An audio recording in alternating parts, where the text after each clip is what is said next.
welcome to Desperate Pace. I'm James, and I'm joined by Rebecca Banky.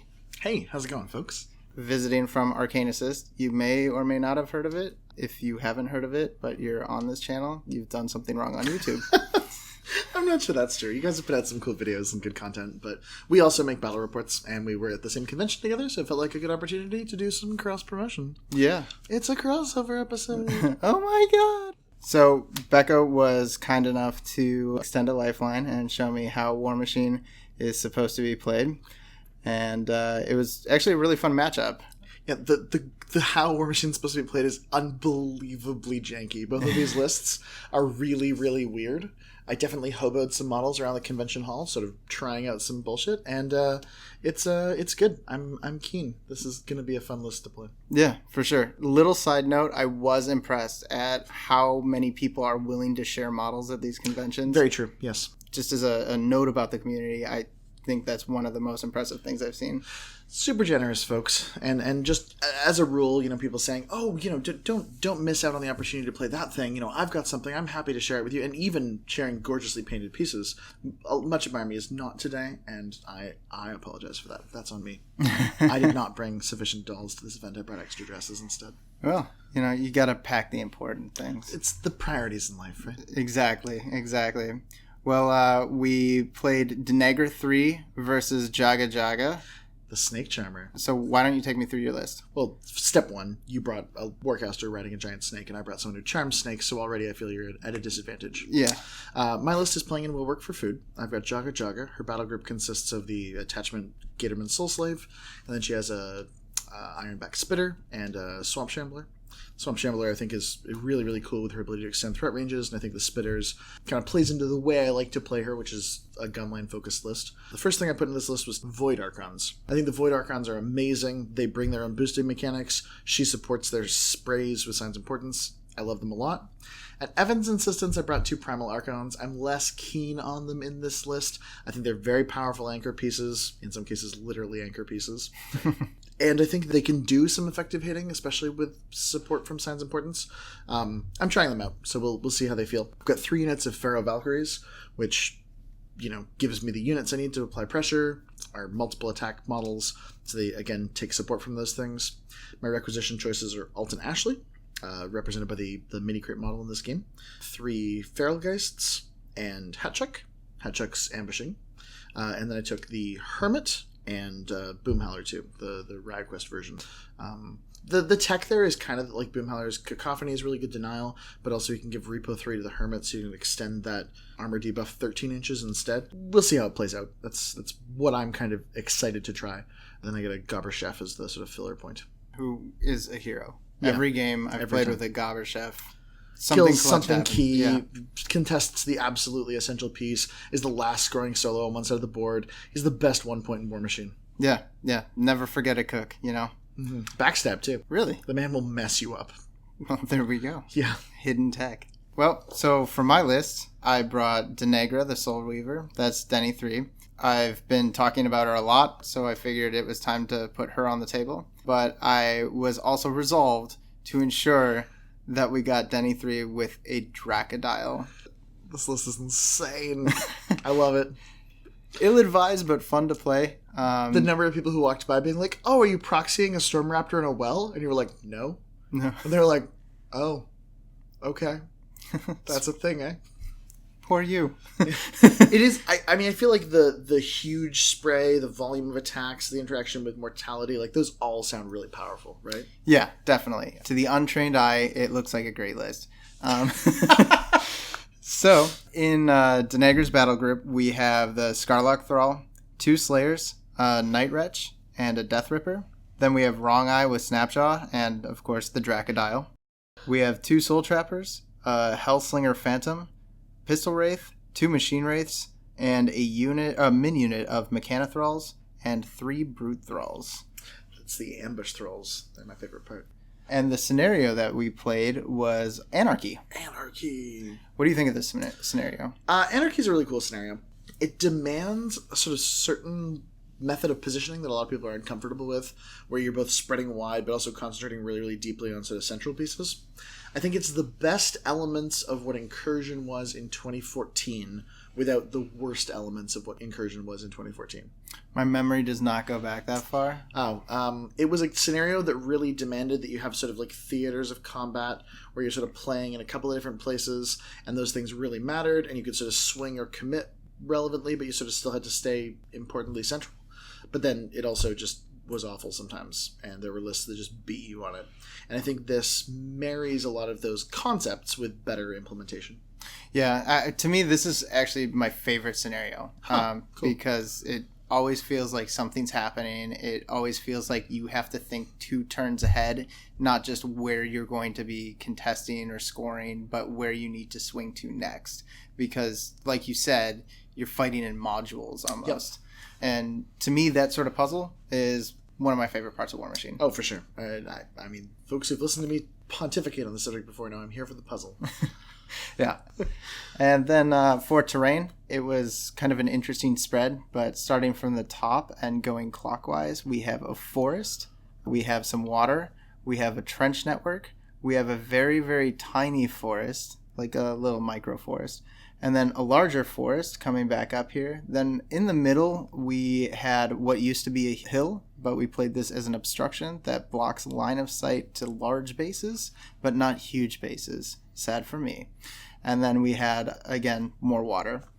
So, I don't know, maybe like some sort of hidden forest lake area. Forging the narrative there. Yes. Trying to create a story for why a dracodile is there with Denny fighting a snake charmer and some angels show up. So, without further ado, why don't we just jump right into the battle report? Let's do it. All right. So we rolled off. I won the die roll and opted to take first turn. It felt like it was important. My list has a lot of weird pieces, some area denial, and a lot of kind of just projecting threat. So I wanted to be able to put a lot of things forward early and kind of be playing the game on James's side of the board, on the other side of the terrain features. So I could either steal a couple of points by not giving access to my flag, or start to drive the game more centrally. So that was my choice. I mess around for a couple of moments here with different choices of deployment, and ultimately look for a version of it that lets me unpack the Void Archons fairly easily.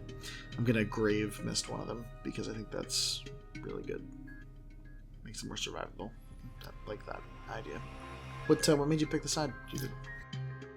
So the forests were like curving inward, so that's going to give me a lot of places to hide my solos early. On that turn 2, what's going to happen is those Void Archons are going to come at me with sprays. I need ways to block line of sight and protect key pieces. I'm pretty light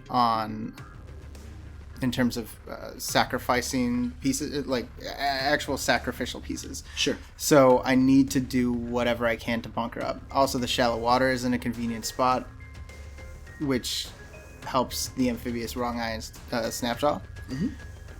So, it all shaped my way given the fact that I'm going second. Right. I don't know if it was the right choice, but it was the one I made.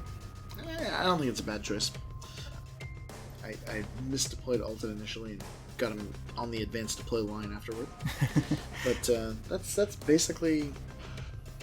Yeah, and here you're seeing the 2 Slayers deploying centrally. I know that later on in the game I'm going to need to shift them wherever my weekend is sort of developing. I'm going to have to react a lot to what Becca is doing here.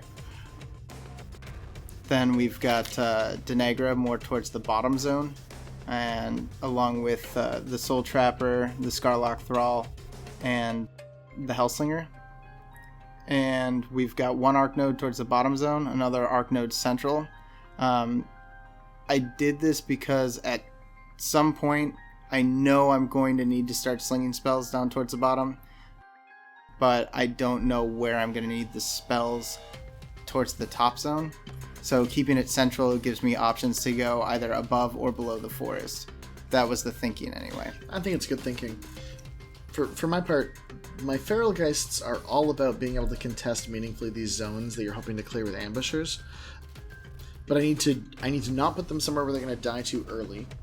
And then I need to, scalpel out whatever magical attacks you have, or protect them from those things. Like, keep them pretty well insulated from that. So you're going to see me doing some of that unpacking I talked about a little bit before. Run the Hermit up, give him 3 Farrow Valkyries to protect him. Got, he's in range to Mad Visions, either of the Primal Archons. Like, if something just, like, came up really hard, I can kind of take a functional mulligan on it.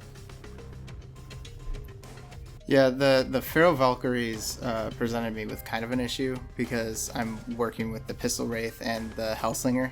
Yep. And a lot of that tech goes away because there's 9 shield guards. It's interesting because they're some of the best efficient business kind of do work models in the list. Like, they're going to end up killing some heavies. They're going to end up being, you know, a big deal from that perspective. But they're also, like, the units I want to score these wide zones with. So you're going to see me kind of playing them at the very, very edge of where you can ambush into. That's where I'm unpacking them to right now. Yeah, remaining conscious of my Mechanothralls there. I would have done well to follow your lead, but... You mean for Hutchuk? Yes. Yeah.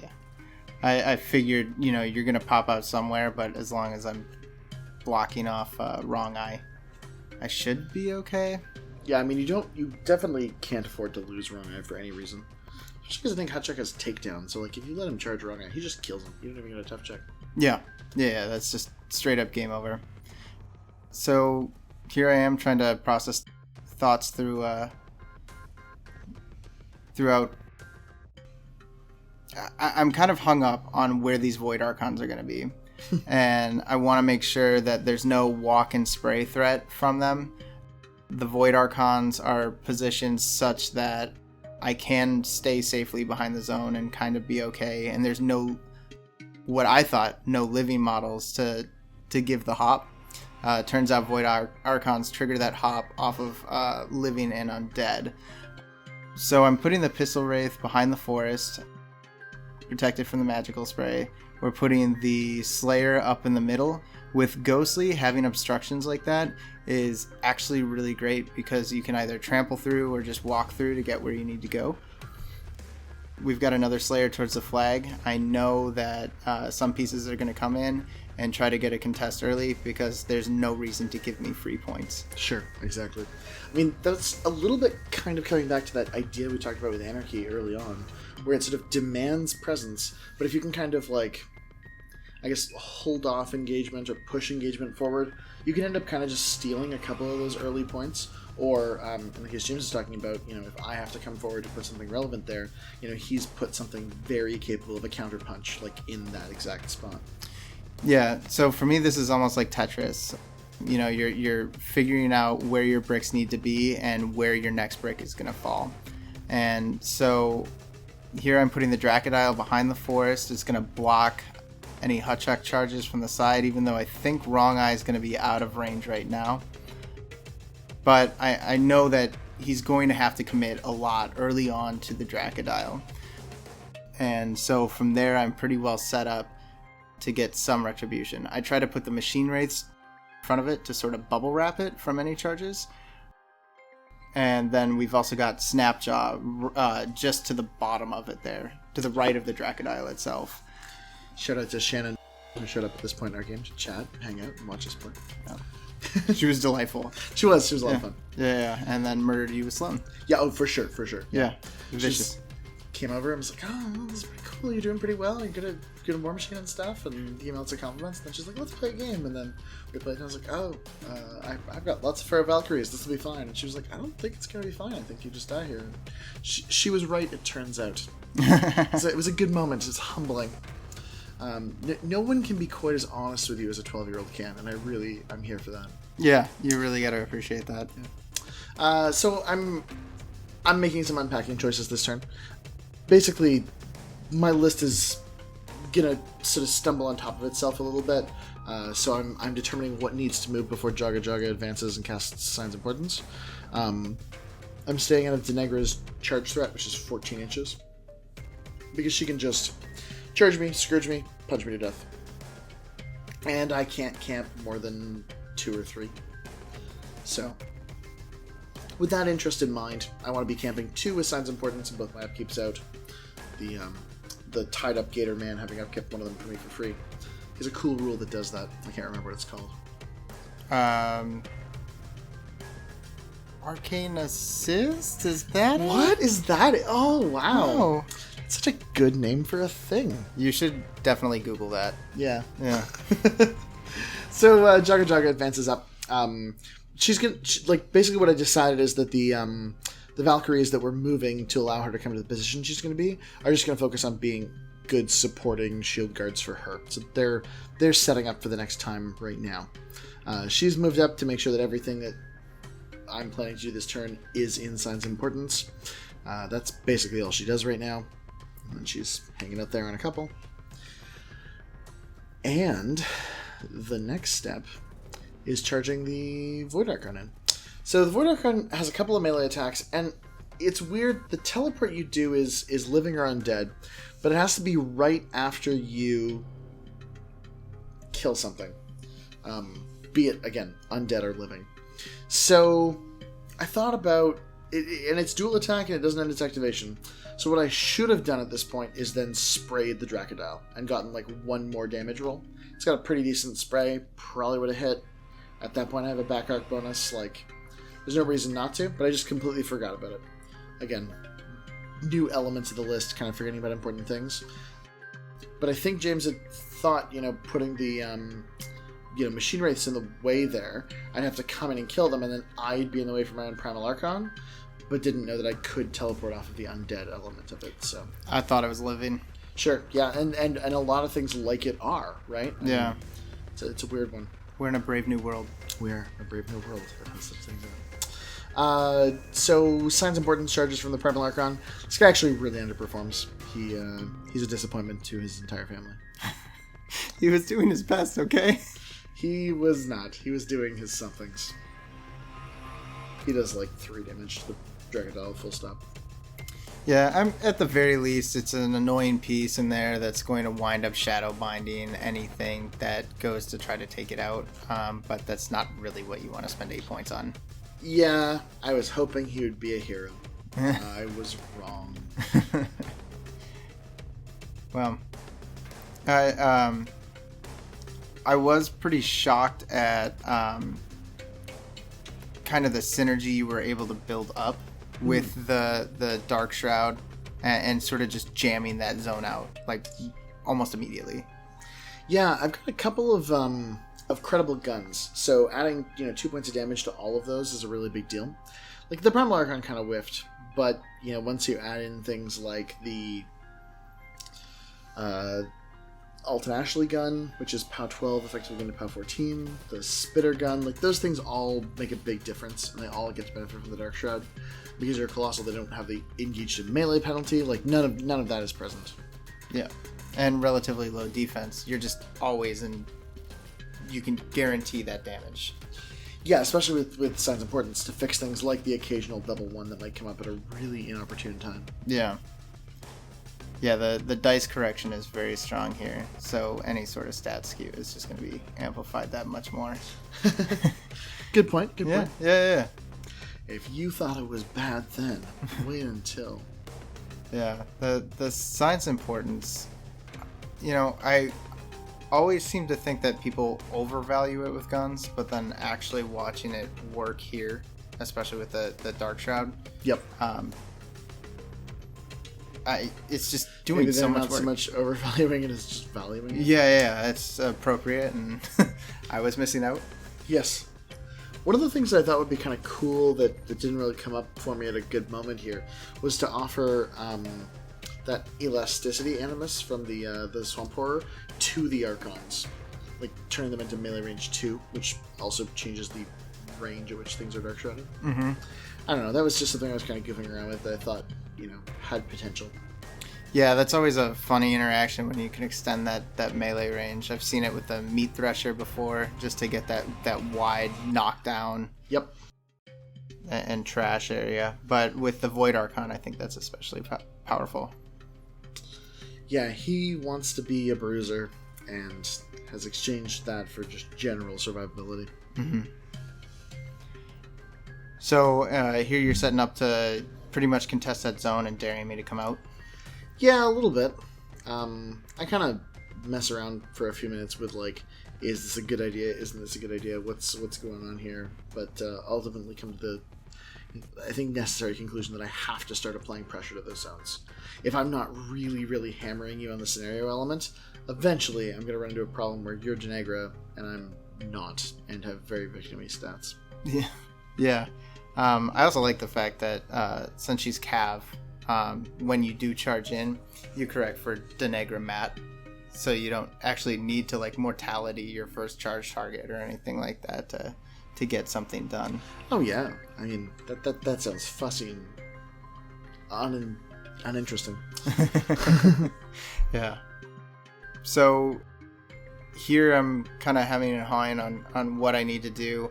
The Entropic Aura is preventing the Dracodile from healing. He took a ton of damage. I think at this point he's on 6 boxes.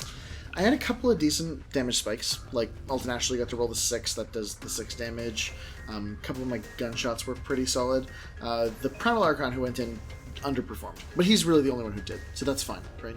Yeah, dice will do that. But you said the average would have put the Dracodile down by 10 or something like that. It's nice to want those things, but I feel like I kind of went a little all in on this plan, like on the assumption that would work.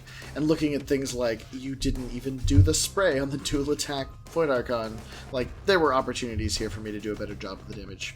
Yeah. Having said that, sure. Should I have had it because I was willing to just ignore good strategy and just throw dice at the problem without thinking? Probably not, right? Well, if nothing else, it's fun. So here I'm stacking up the Mechanothralls to kind of counter ambush. Can't see right now, but Hutchuk and the Void Archon are behind the Dracodile.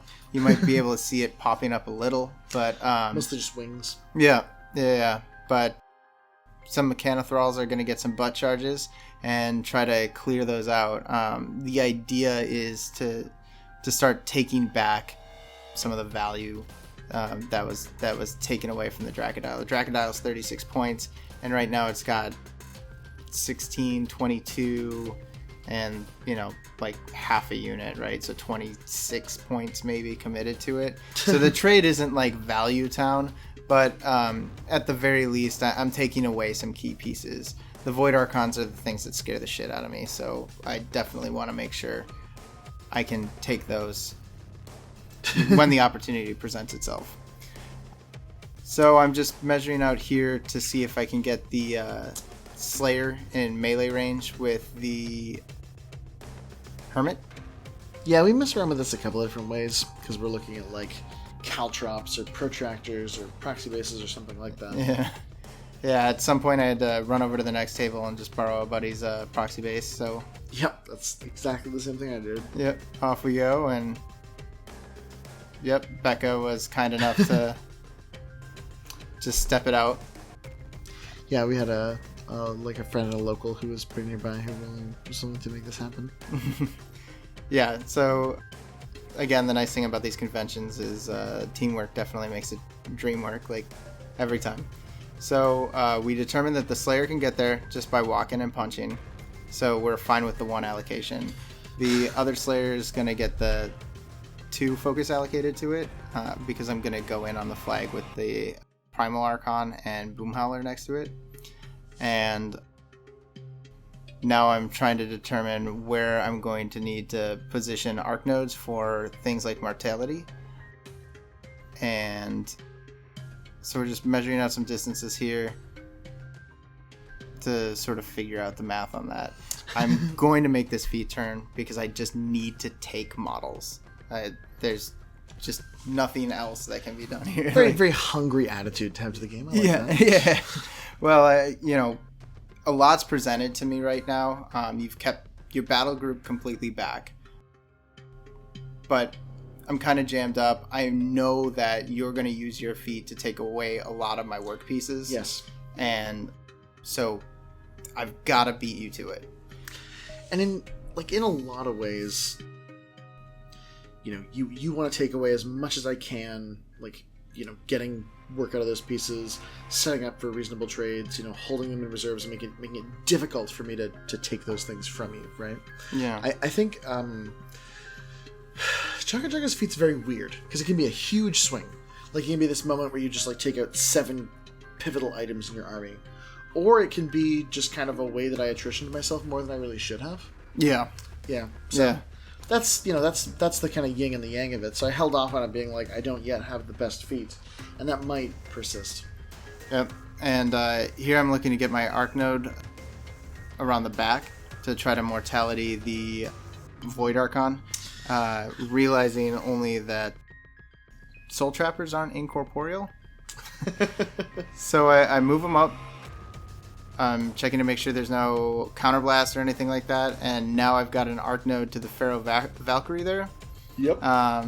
But, as I will find out soon, I'm in Cacophony range of Boomy 2. Boomy 2 doing his Cacophony. Yep. I always really liked Cacophony from Boomhowler 1, and I feel like Boomhowler 2 is like that, but with a lot fewer points and a lot more flexibility. Oh, yeah. And the D3 plus 1 with the ability to get repo, and it's just an awesome utility piece. Yeah, as I mentioned before, I put him in the list mostly for repo on the Hermit. Just dig deeper with that Ruin ability. Mm-hmm.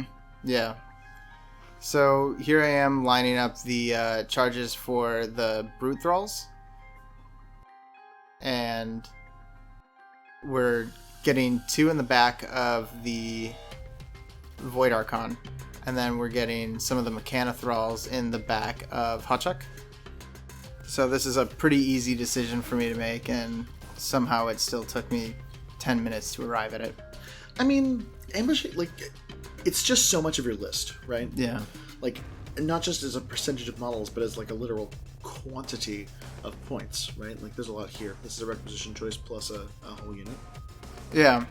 I mean, the unit cost is still only 6 points. Sure. Because they're literally just animated corpse things with some sort of necro juice in them or something. Just piles of garbage.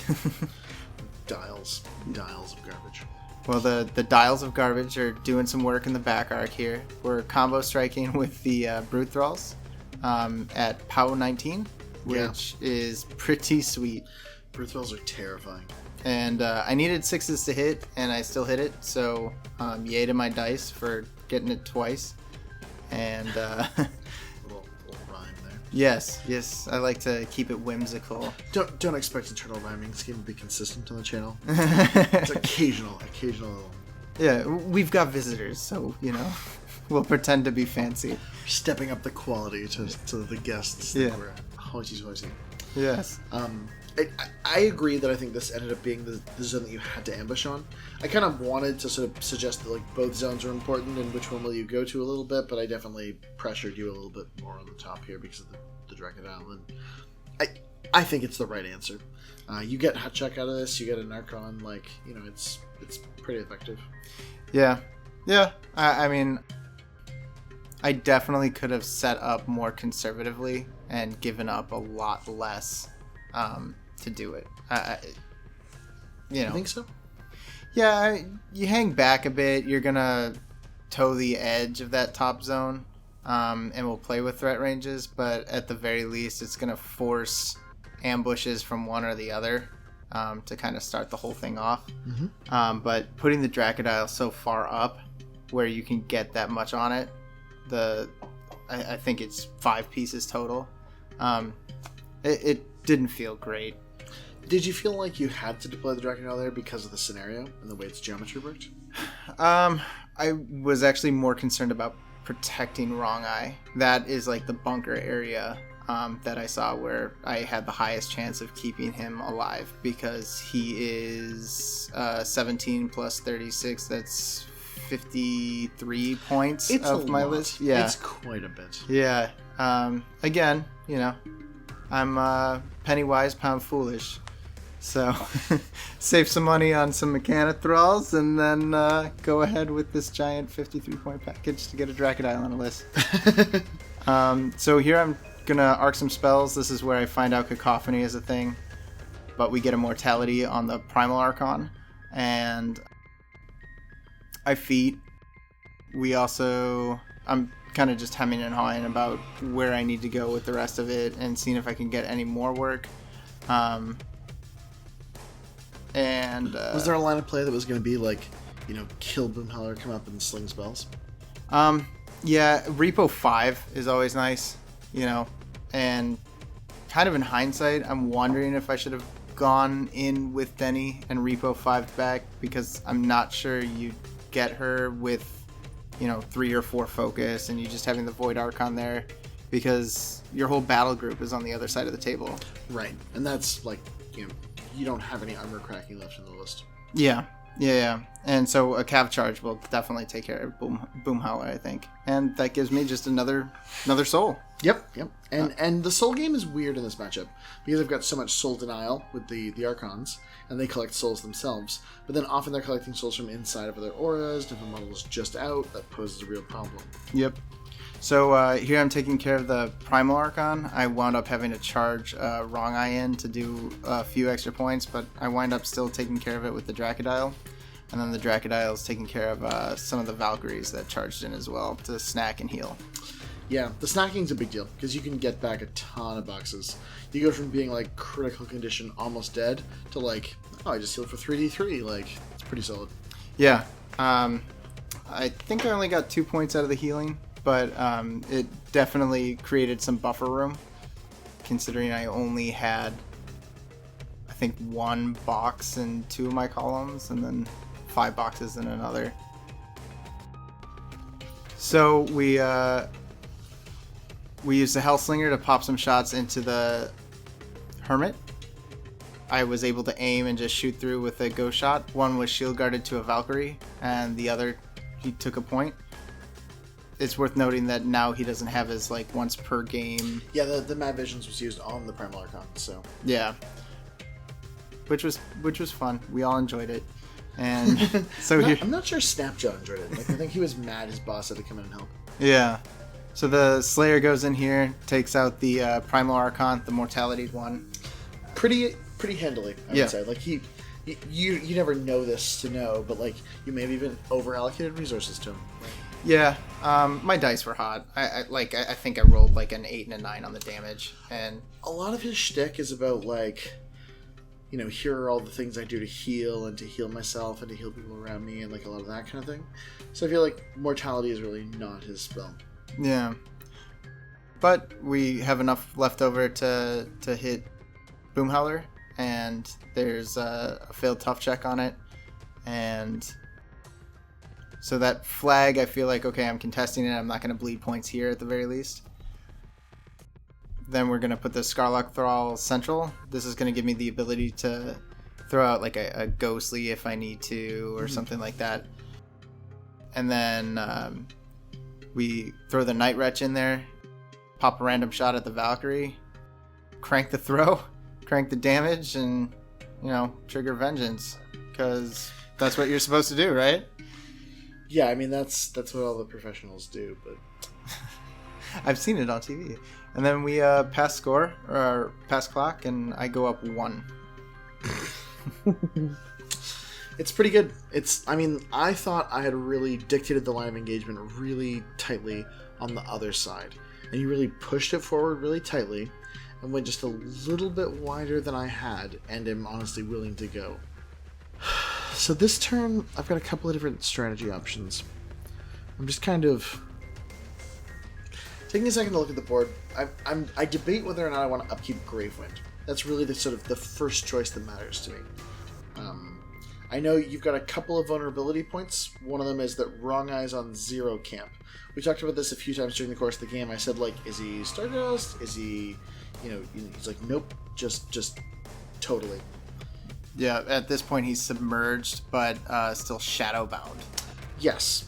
Now the shadowbind part probably doesn't make much of a difference because I can't get any melee attacks on him. Mm-hmm. But what I am going to do is I'm going to use the feat to deliver a damage roll to him, which is really, really strong.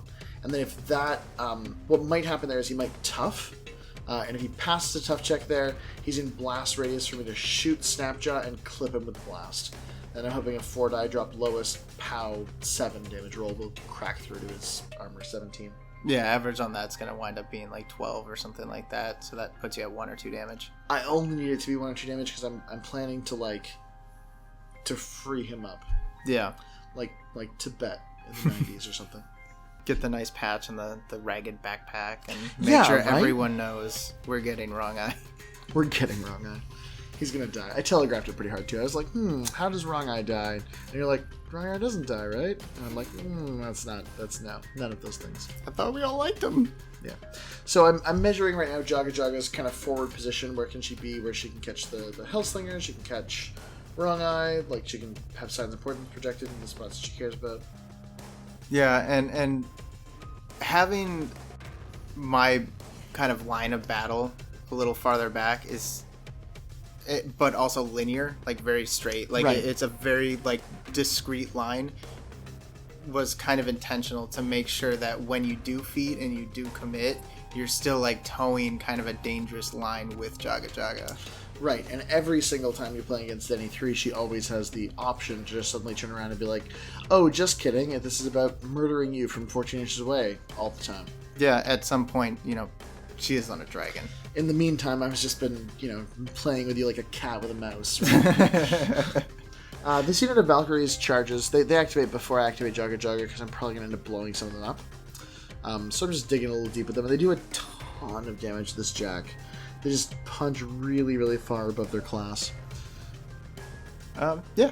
I mean, like you said, Valkyries never disappoint. Or seldom disappoint. Seldom disappoint is absolutely right. Yeah. And if they disappoint once, they've got another weapon attack to not disappoint with. I did end up killing both the Soul Trappers, so they're gone. I'm just trying to strap your resources, right? If that makes any sense. Yeah. And like I said, I don't have much to sacrifice in this list, so that's the perfect line of play, right? Yeah. It's almost like you're really good at this game. I mean, I'm trying, and we'll see how it goes. I do kill the Hellslinger, the Scarlag Thrall, and then the pivotal one, the Wrong Eye roll. I think I end up doing like 9 damage to him or something like that, like enough to force a tough check, which he does not pass. So, woo! Wild Dracodile, missing Snapjaw. Yep. 53 points. Bye-bye. And then you're just piling in deeper into that zone at the bottom.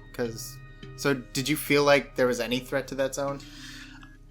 Not a lot. Yeah. I mean, while there was the ambushers still available on the table, like before you brought them in, I was like, you could bring them in, you could really try to take over this zone, right? That could be your entire focus here. But then once you kind of made the choice to bring them up top, and once I kind of said like, hey, really juicy stuff up here, then all of a sudden this zone is basically mine. Or it's basically a zone that I'm going to take. Yeah. At the beginning of the report, we talked about planning where not just your next turn is going to be, but where you're going to be able to swing after that. Right. And the here, whole multi-setup. Yeah, here I just totally whiffed on that. So the rest of it is kind of just cleanup, right? I have a moment here where I'm like, bucking Jenny is magical. It's a gun with a name. And you're like, no, it's not. And I'm like, really? And we look, it's not. Glad I didn't wager anything there. So I move Alten, the Ashley Hunter, a little bit over and take some shots at the Jack. Yeah. And those Jacks were just melting, and I think since it is Black Industries, I probably should have remembered that it had Carapace.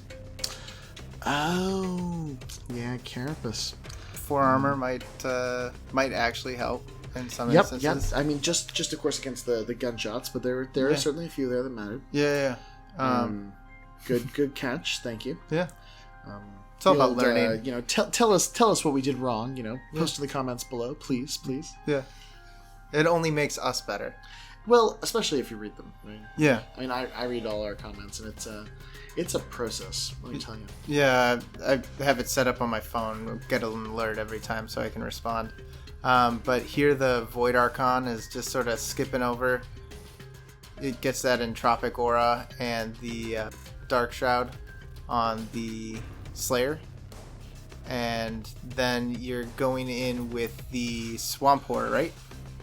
Yeah, I debated a couple of different things with this particular line of play because the Archon to get here didn't have an undead model that could kill with a spray or something like that, so I actually just had to run it, which I feel like is a bit of a criminal underuse of them to just use them for an armor debuff. But I do it, and then I get to walk the Swamp Horror up and pull it in and still have that armor debuff. And at the same time, that keeps Escort on your caster. Yes, that's right? A big deal. She has Battle Host as an upkeep spell, and I'm just... The biggest problem is I feel like a lot of folks... I had a weird experience kind of middle getting decent at Warmachine, and like, I'll let you know when I get there. When I'd start really, really beating somebody. You start like tabling somebody, and I'm like, yeah.